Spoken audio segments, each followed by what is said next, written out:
Bonjour à tous, bienvenue dans le Conseil s'invite chez vous. On fait le point sur la séance qui s'est tenue le 7 juillet dernier. Voici le sommaire qui s'affiche.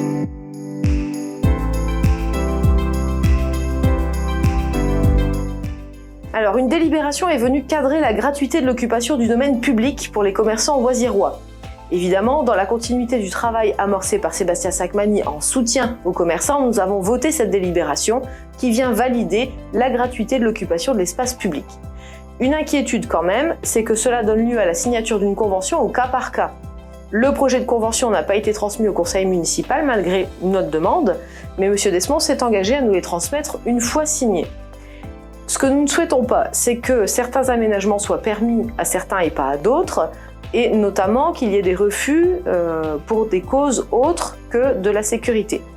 Donc on reviendra sur le sujet auprès de M. Desmond, mais dans l'attente, petit message à vous chers commerçants, surtout si vous souhaitez un accompagnement sur cette convention, une lecture juridique du document, n'hésitez pas à nous solliciter et on se fera un plaisir de vous accompagner.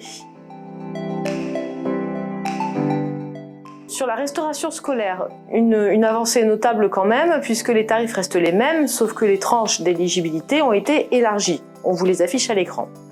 Nous avons évidemment voté cette mesure qui permet à un plus grand nombre de foyers de bénéficier de la cantine à 1 €, ce qu'on réclame quand même depuis plus d'1 an pour tous les tarifs à destination de nos enfants. Vous voyez que même s'il faut attendre 1 an avant que nos propositions soient entendues par la majorité, on obtient quand même du résultat.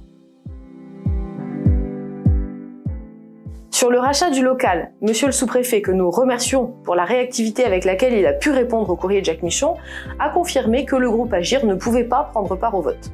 Néanmoins, cela a été indiqué sans plus de précision. L'affaire n'est donc pas terminée. C'est la délibération du 30 mai prise par les seuls conseillers majoritaires qui est maintenue, mais pour autant, l'intérêt, j'oserais dire l'acharnement politique dont fait preuve M. Desmond à faire taire les groupes minoritaires, nous a fait poser la remarque en conseil que les membres de la majorité avaient aussi un intérêt autre que l'intérêt commun, et à notre sens, ils auraient dû aussi, eux, ne pas prendre part au vote pour cette délibération. En effet, ils agissent dans leur seul intérêt politique, puisque tous les éléments que nous avons demandés pour que soit démontrée l'utilité publique du projet nous ont été refusés. Les seuls conseillers finalement qui n'avaient pas d'intérêt sur ce vote, c'étaient les élus indépendantes et les élus d'engagés pourvoisiers. Nous verrons bien si M. Desmond est prêt à risquer une inéligibilité en maintenant cette délibération en l'état. Parce que finalement, si les membres de la majorité étaient sanctionnés et déclarés inéligibles, nous aurions de nouvelles élections à Oisier, et finalement c'est la seule chose qui permettrait un retour à l'apaisement politique. Le règlement intérieur, il a été imposé aux conseillers municipaux sans débat le 30 mai dernier, alors que nous avons demandé par 3 fois le report.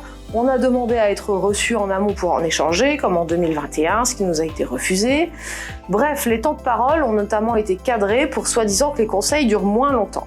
Apparemment, une personne du public et une conseillère municipale s'en sont plaints. Résultat, nous avons démontré en séance qu'en appliquant strictement le règlement, le conseil n'en est pas moins long, bien au contraire, et que c'était en fait tout simplement une mesure pour tenter de nous bâillonner. Eh bien, c'est raté, la démonstration en a été faite. D'ailleurs, quand on fait remarquer à M. Desmond qu'une délibération ne relève pas des attributions du conseil municipal, en l'occurrence le point d'indice dont l'augmentation s'applique d'office, c'est bien lui qui fait perdre du temps au conseil et pas l'inverse. On se demande d'ailleurs comment une telle chose peut arriver. Bref, pour nous, il est essentiel que le débat soit porté publiquement, peu importe le temps que cela doit prendre. Après, on peut comprendre d'un autre point de vue que les conseillers de la majorité qui viennent sans même un papier ou un crayon en conseil, qui rangent leurs affaires 1 heure avant la fin, ou qui viennent en tenue d'été, c'est-à-dire en short et en tongs, bref, ceux qui se croient en vacances, finissent par perdre patience. Faut-il rappeler encore une fois que 13 personnes sur les 15 de cette majorité perçoivent des indemnités? Ils ont des obligations à ce titre, et nous sommes là pour leur rappeler. Je ne reviens pas sur les questions diverses, puisque nous aurons l'occasion d'aborder certains points à la lumière d'actualités très récentes.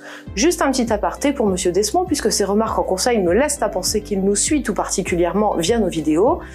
M. Desmond nous a attaqué sur le fait que nous n'étions que 3 à ce conseil, je le cite, il a dit « ce n'est pas très glorieux ». Je vais rappeler donc ici que c'est le maire qui décide des dates et heures du conseil municipal, et que vous l'aurez compris, il ne nous demande pas notre avis. Puisque M. Desmond m'a coupé le micro et m'a empêché de répondre en conseil, oui, c'est comme ça que ça marche maintenant, je vais donc répondre ici que oui, les obligations professionnelles de certains conseillers du groupe Engagés pour Oisier ne leur permettent pas toujours d'être présents au conseil, mais que cela n'a aucune incidence sur l'organisation du conseil, et que cela n'a non plus d'incidence sur les questions qui sont posées et sur les points que nous défendons.